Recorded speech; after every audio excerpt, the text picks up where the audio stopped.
Hi everyone, welcome back to another video from Webtech Tutorial.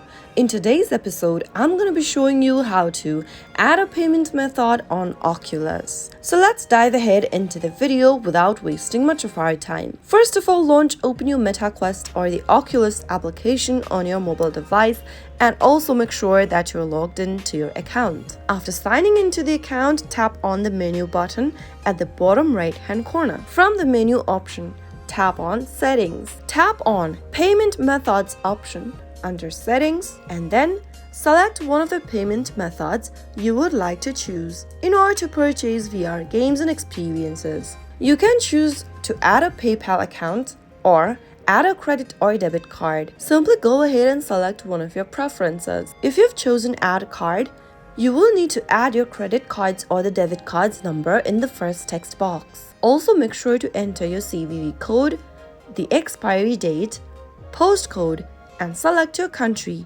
And finally tap on Add at the bottom in order to add a payment method on Oculus. So that is how it can be easily done. If you found the video to be helpful, go ahead and give us a thumbs up. Don't forget to subscribe to the channel by hitting the subscribe button.